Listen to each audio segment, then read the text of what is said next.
நாருட்டோ ஷிப்ல எப்போதாண்டா இந்த episode விடுவாங்கன்னு நினச்சிருந்தேன். Finally நான் எதிர்பார்த்த மாதிரி எனக்கு பிடிச்சமான எபிசோடு ரிலீஸ் பண்ணிட்டாங்க. இந்த எபிசோடு தான் சாய் மேலே எனக்கு மிகப்பெரிய மரியாதையே வந்தது. ஸோ வாங்க இன்னைக்கான வீடியோக்குள்ள போகலாம். சாசோரியோட ஸ்பை யாருன்னு கண்டுபிடிக்கிறதுக்காக captain Yamato, Sai, Sakura, Naruto இங்க எல்லாரும் டென்சி பிரிட்ஜுக்கு போவாங்க. Captain Yamato transformation jutsu use பண்ணி சாசோரியா உருமாறி அந்த ஸ்பை கிட்ட பேச போவான். அப்பதான் கடைசியாக தான் தெரியும் அது நம்ம கபூட்டோன்னு. இதை பார்த்த நாருட்டோவும் சாக்குராவும் கபூட்டோ இங்க என்ன பண்றான்னு சொல்லி புரியாம யோசிச்சுட்டு இருப்பாங்க. அந்த நேரத்தில் கபூட்டோவை ஃபாலோ பண்ணிட்டு வந்த உரோச்சிமாரு அந்த இடத்துக்கு வந்துருவான். உரோச்சிமாரு வந்ததை பார்த்துட்டு நம்ம கேப்டன் எமோட்டோவும் கபூட்டோவும் என்ன பண்றதுன்னு தெரியாம முழிச்சிட்டு இருப்பாங்க. அந்த இடத்துல கேப்டன் எமோட்டோ என்ன நினைப்பாரு, நானும் கபூட்டோவும் சேர்ந்து சண்டை போட்டா கூட உரோச்சிமாருவை ஜெயிக்க முடியாது, உடனே என்னோட டீம்மேட்சை கூப்பிடுன்னு சொல்லிட்டு நினைப்பாரு. அடுத்த செகண்டே பாத்தீங்கன்னா நம்ம கபூட்டோ கேப்டன் எமோட்டோவை அட்டாக் பண்ணுவான். அப்பதான் தெரியும் கபூட்டோ என்னைக்குமே உரோச்சிமாரு சைடு தான் இருப்பான்னு.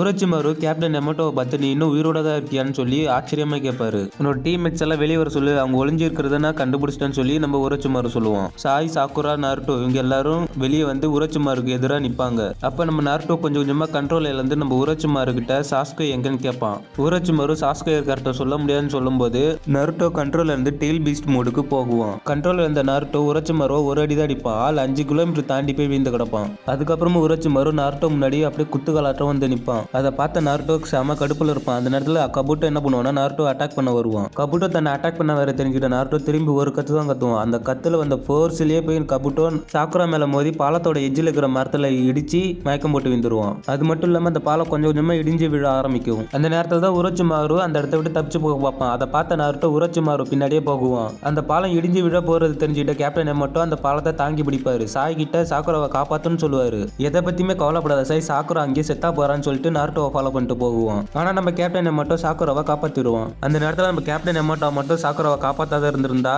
நம்ம கேப்டன் எமோட்டோ தான் நாருட்டோ டாப் 99ல ஃபர்ஸ்டா வந்திருப்பாரு. அது மட்டும் இல்லாம நம்ம சாய் என்னைக்குமே சாக்குராவை ஒரு பொருட்டா கூட மதிச்சது கிடையாது. அது ஏன் அப்படி சொன்னா ரீசெண்டா வந்த எபிசோட்ல கூட நீங்க பார்த்திருக்கலாம். சாக்குரா என்னைக்குமே நாருட்டோட ஃபீலிங்ஸுக்கு மதிப்பு கொடுத்ததே கிடையாது. நீங்க வேணா பாருங்க, ஃபியூச்சர்ல வர போற எபிசோட்லாம் நம்ம சாய் சாக்குராவை பங்கமா கலாய்ச்சி விட்டுருப்பான். இதனால தான் சாய் மேல எனக்கு மிகப்பெரிய மரியாதையே உண்டாச்சு. வாய்ஸ் கொஞ்சம் கேவலமா இருக்கும், கொஞ்சம் மன்னிச்சுக்கோங்க. ஏன்னா உடம்பு சரியில்லை. உடம்பு சரியாகிற வரைக்கும் ஒரு நாள் விட்டு ஒரு நாள் தான் வீடியோஸ் வரும். அதனால என்ன மன்னிச்சுக்கோங்க காய்ஸ். இதை போல இன்ட்ரெஸ்டிங்கான வீடியோக்கு நம்ம சேனல் ஃபாலோ பண்ணுங்க. அண்ட் தேங்க்யூ ஃபார் வாட்சிங்.